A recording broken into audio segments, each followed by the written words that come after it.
Hey guys, good afternoon. This is Don Deal, and I'm looking forward to being with you again next week. I guess it's on Wednesday, July the 8th, and we're going to be looking at the subject of how do we delegate and direct others. Now, I am aware that every one of you does not have a team that you're directing, and so delegation is not something in your everyday activity. So we're going to take a little bit more general approach to this as far as our responsibility as managers and your leadership within the Carnelian. And then the two of you, maybe three of you who have direct reports, we will do the developing others kind of on a separate time together, but not in this scenario so that everybody around the circle is not connected. So, what we're going to do today is partly look at a giant resource that will help you to begin looking a little bit at creating change and how do you handle resistance. So we're going to watch this video. It's a video clip that teaches about this whole idea of change and resisting change. And what do we do about that as leaders? I'm going to share my screen with you for just a moment. I want you to see, at least to begin with, what we're talking about when we talk about this whole idea of change. It's really important that we look at what is required to bring change that overcomes resistance. And so you see there's three things that are listed there, and we're just going to cover this really briefly because this is actually another session, but I wanted you to have a little bit of the foundation.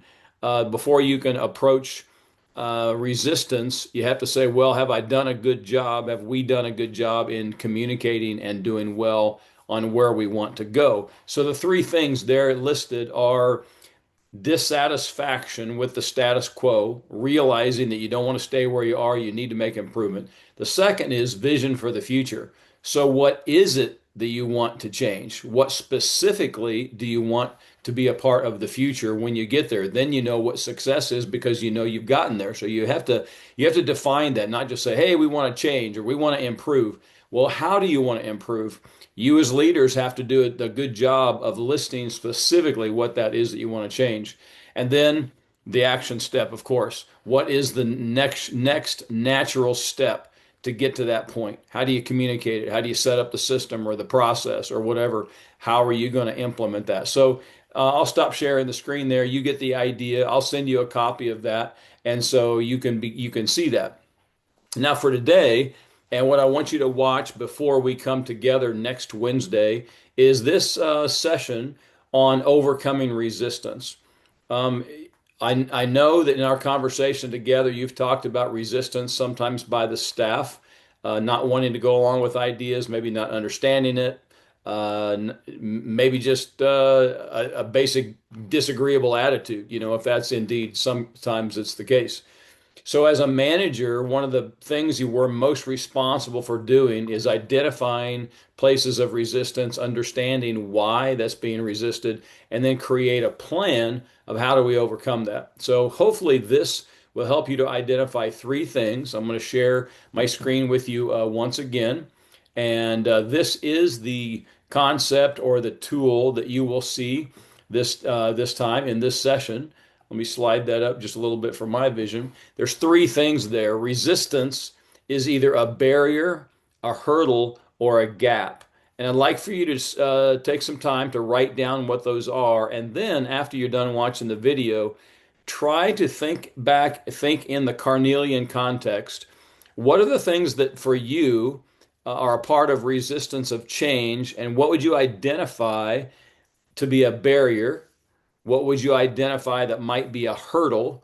And what maybe is a gap? You'll learn the difference between those three, and that'll help us to have our discussion together on the 8th of July, which is next Wednesday. So I'm going to pause recording for just a moment, get the video set up. I'll show that to you, and then I'll mention something really quick before we finish.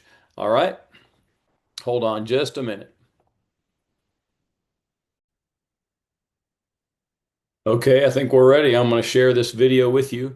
And you know the concept that we've talked about in the past is about a Sherpa. It's kind of the mountain climbing thing. And you know that our goal is to not go up the mountain alone, but to take others up the mountain. And you know that when you're in a mountain climbing situation, there's all kinds of resistance that goes on. So the metaphor can be used well. Well, here's the video. Take notes. Sit down and with your tablet or your journal, take some notes on what sticks out to you, and then we'll watch this screen together.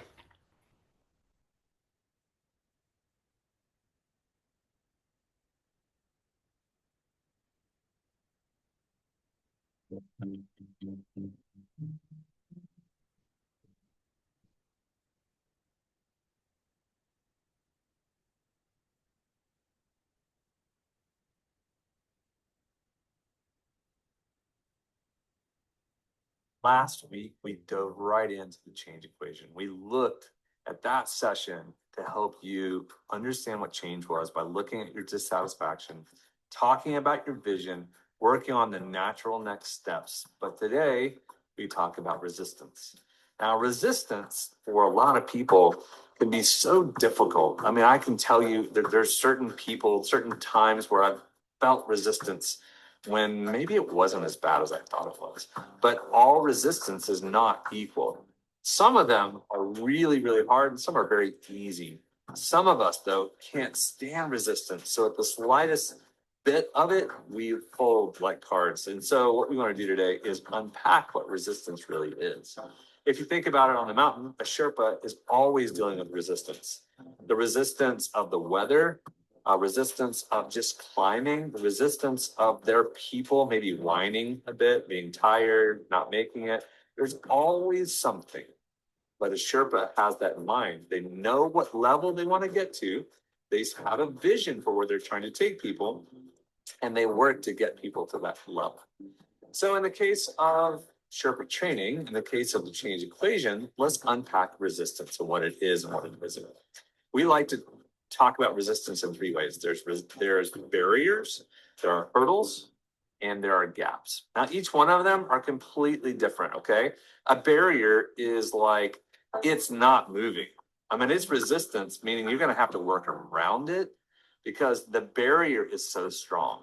Now, a barrier could be a government regulation. It could be a law. It could be a barrier. It could be a sign that says, if you climb this fence, you will be electrocuted. Okay, that's a barrier. It's there for your good, or it's there because there's been some law broken. And so a barrier is a barrier. If you try to overcome that barrier, there can be illegal activity, right? So the idea is when there's a barrier and you know what it is, you have to work around that barrier. You can't go through it. You've got to have to go around it. Now, some of you might have barriers, but you go, oh, there's nothing that really is a barrier, but there might be something called a hurdle. And a hurdle can feel like a barrier, but you can jump over it. You know, hurdles are meant to jump over, but when you jump over it, it's really hard. My son is a hurdler. He's a decathlete. He's grown up being a hurdler. And, you know, when you jump, you get tired. You have to coordinate to jump. There's a lot of effort and energy versus just running. So when you find a hurdle that you run into, some of you look at that hurdle and think it's a barrier and then just go, oh, we can't do anything about it. And then you either work around it or you leave it there instead of doing the hard work to jump over it. Maybe there's a situation with some change that needs to happen inside your organization, and there's a person in a place, because in all of these things, it can be both a who and a what. Sometimes your barrier is a person, sometimes your hurdle is a person, and sometimes it's an institution or a law, or sometimes the hurdle might be, we've got to come up with certain funds, or we've got to convince so-and-so of this or that. So in all of these, there's a who or what. But it's really important to understand that a hurdle is not a barrier. A barrier is a barrier. Then there's a gap, which is the third level of resistance. A gap is a hole in the ground. I mean, we have to fill this before we can go here. Okay. So a gap could be we need money. A gap could be we need a certain employee. We need a software developer. We need a website. We need certain things that are inhibiting us or keeping us from the vision. Well, it's true. All right, so figure out what the resistance is and then create a plan for it. If you can create a plan for it, hey, we need to fill in this gap. Let's do it as fast as we possibly can and as well as we possibly can. And if you do that right, then that resistance goes away because that gap is gone.